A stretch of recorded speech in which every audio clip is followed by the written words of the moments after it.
Арнама қош келдіңіз, құрметті көрермен. Оқиға басталмас бұрын тек қана ғибратты әңгімелер шығаратын жаңадан ашылған арнамды қолдап кетуіңізді өтінемін. Жүсіп әке-шешесінің жалғызы ғана еді. Отбасында одан басқа бала жоқ. Сондықтан да әке-шешесі бар күш-жігерін Жүсіптің жақсы тәрбие алуы үшін жұмсайтын. Жүсіп имам хатип мектебінің оқушысы. Оның бұрыннан бері ұнататын бір қызы бар. Есімі Аяулым. Аяулым сыныптың ең инабатты қызы. Албырт жүзін үнемі жерден алмайды. Басын көтеріп жан-жағына алақ-жұлақ қарау ол үшін жат қылық. Тіпті үзіліс кезінде де сыныптан шықпай үнемі үйінен өзімен бірге ала келген кітаптан бас алмайды. Аяулымды ұнататын Жүсіп сабақ кезінде ылғи оған ұрлана қарайтын. Ол болса көзінің қиығымен де Жүсіпке жауап қатқан емес. Жүсіптің өзіне деген ыстық ілтипатын байқайтын да емес. Әйтпесе Жүсіп сыныбының ғана емес, мектептің ең көрікті оқушысы. Өзге қыздар онымен дос болу үшін жанын салатын. Бірақ дініне берік Жүсіп зинаға жақындаудан қорқып, өз-өзін олардан ұзақ ұстайтын. Десек те қанша тырысса да Аяулымға келгенде оның бұл тағаты таусылатын. Аяулымға ұрлана қараймын деп көз зинасына жол беретін. Осылайша ерік жігерін нәпсісіне жеңдіріп қоя беретін. Жүсіп бүгін бар күш-жігерін бойына жинап, Аяулымға бойында булыққан бар сезімін жайып салуға бел буды. Әркімнің бір сүйіктісі бар. Жүсіптің де бір сүйіктісі болуы керек емес пе? Оның өзгелерден несі кем? Араб тілі сабағы. Жүсіп сабақ соңында Аяулымға деген сезімін білдіретін болды. Бір кезде кітабының арасында бір парақты көз шалды. Жазулы тұрған пайғамбарымыз саллаллаху алейхи уассаламның хадисі еді. Ғашықтығын жасырып, ар-ұят абыройын сақтап, сабыр қылғанның Алла күнәларын кешіріп, жәннатына кіргізеді. Ибн Асакир деп жазылыпты. Қайдан келген қағаз бұл? Біреу тура Жүсіптің ойын, жан дүниесін оқып қойғандай. Санасы санға, ойы онға бөлінді. Хадис әрі арабша, әрі түркше жазылған. Хадисті оқып, ой тұңғиығына батты. Аяулымға сезімін айтамын деген ойынан қайтып қалды. Ертеңгі күн тағы да араб тілі сабағы. Жүсіп нәпсісімен алысып әлек. Ішкі сезім сыртқа шықпайынша тыныштық берер емес. Кітаптарының арасынан тағы да бір параққа көзі түсті. Тағы да бір хадис. Үмбетімнің ең мәртебелісі ғашықтық дертіне түскенде абыройын сақтағаны Дәйләми деп жазылған. Түсінді. Бұл хадистерді біреу әдейі жазып кетіп жүр. Бірақ кім? Сол сәтте ұстазының көзіне көзі түсті. Ұстазы күлімсіреп езу тартты. Жүсіп басын төмен иді. Бұл парақтарды ұстазы тастап кетсе керек, себебі Жүсіптің Аяулымға қараған ұры назарының талайдан бергі куәгері еді. Жазу да ұстазының жазуына ұқсайды. Жүсіп қызарып кетті. Аяулымға деген сезімін айтудан тағы да бас тартты. Арада бір апта өтті. Сыныптың ішін гу-гу әңгіме кезіп кеткен. Аяулыммен бірге бір мектепке келіп жүрген баланы көрдіңдер ма? Үндемегеннен үйдей бәле шығады деген осы болар. Сүйіктісі ғашығы бар боп шықты, деп жатыр.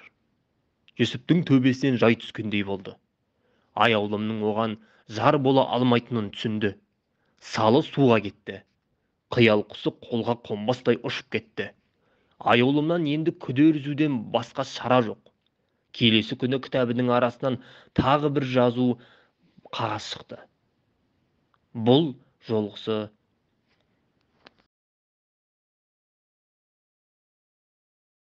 Келесі күні кітабының арасынан тағы бір жазуы бар қағаз шықты. Бұл жолғысы Құран аяты еді. Мұны естігенде ер мен әйел мүміндер діндестері үшін қайыр ойлап, бұл бір ап-анық өсек деулері керек емес пе еді? Нұр сүресі 12 аят деп жазылған. Бұл аят Жүсіпті терең ойға сүңгітті. Бұны қалай түсінсе болады? Жүсіптің ойына бірден Аяулым келді. Және кешегі гу-гу әңгімелер.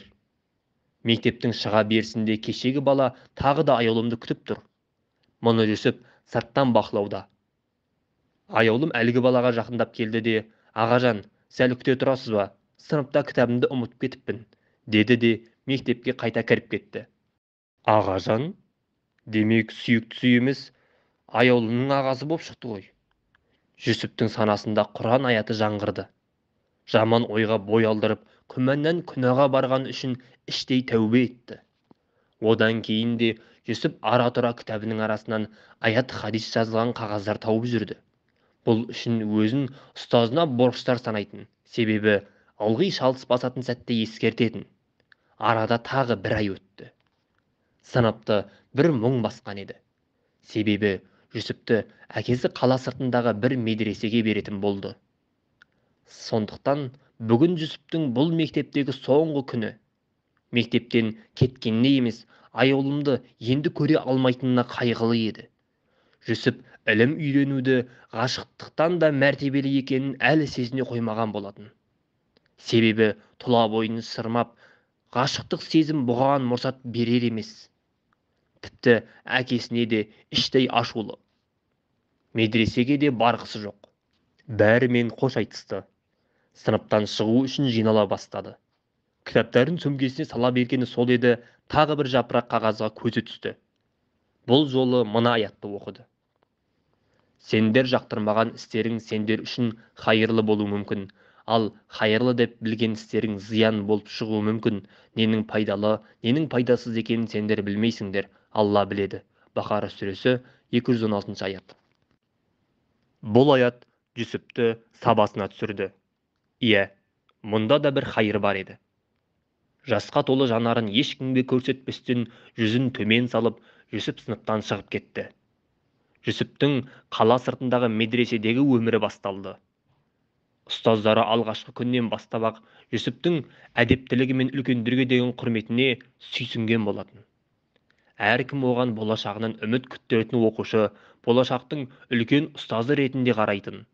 Ал Жүсіптің іші алай-дүлей еді. Аяулымнан айырылып қалу оған оңайға соқпады. Бірақ қайтсе де төзуі керек. Әлбетте, Алланың бір білгені бар. Арада 5 жыл уақыт өте шықты. Ұстазы Жүсіпті өзіне шақырды. Жүсіп, сен осы уақытқа дейін көрген ең озат шәкіртімсің. Бірнеше айдан кейін ілім алдына қанат қаққалы отырсың. Үйленетін шағың да келді. Біздің бір ағамыздың қызы бар еді. Құран курсында ұстаз. Сол қызды саған лайық деп білдік. Бұған не дерсің? Жүсіп аяулынан басқасын қиялына да алып көрген емес еді. Бірақ аяулымы бұны күтсін бе? Бәлкім баяғыда тұрмысқа шығып кеткен болар. Жүсіптің ұстаздарына деген жібектей жұмсақ көңілі сөзін жерге тастатқызуға жол бермеді. Сіз не десеңіз, солай болсын ұстазым. Ата-анама бір ескертейін, деді Жүсіп.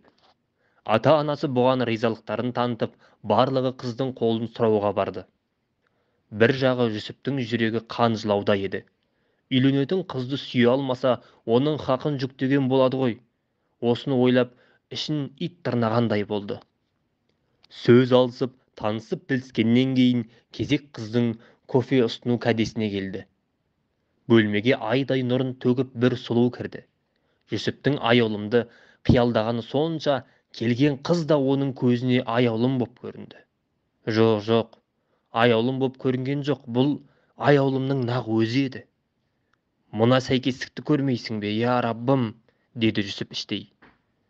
Демек аяулым мектепті бітіріп ұстаз болған екен ғой. Жүсіп өз-өзін әрең ұстап отыр.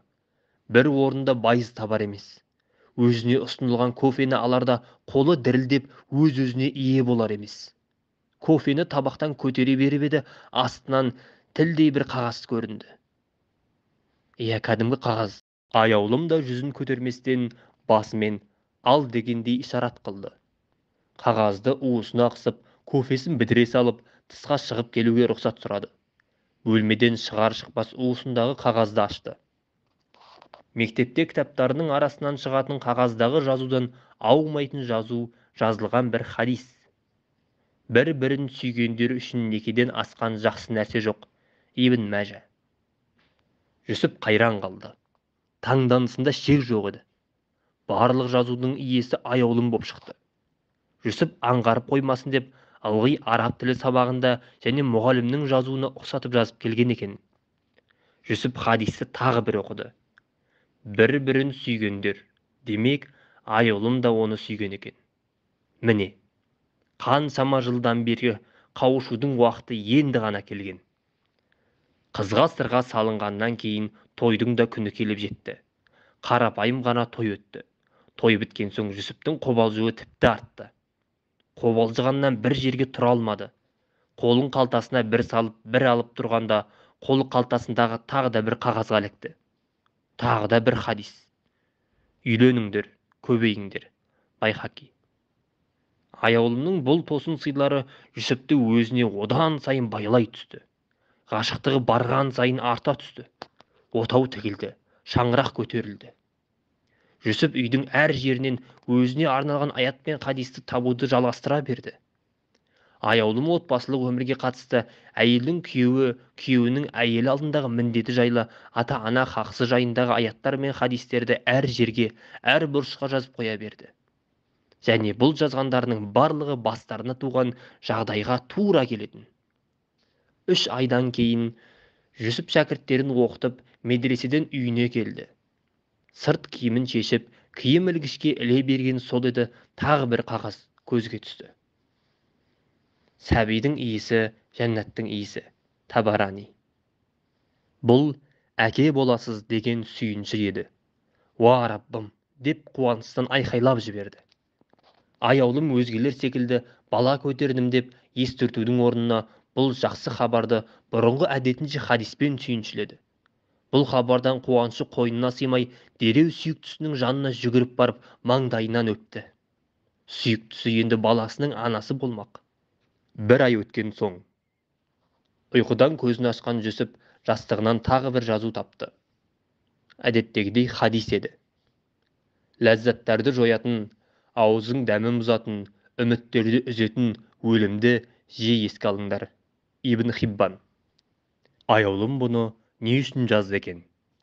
Жүсіп дүние сүйіспеншілігіне батты деп ойладым екен. Ас үйде таңғы ас әзірлеп жатқан сүйіктісінің жанына барды. Жазудың себебін сұрады. Басын төмен салбыратқан аяулымның көңілінен қаяу көрді. Бүгін түсімде сенің о дүниеге аттанғаныңды көрдім. Сол үшін осы хадисті жазғым келді.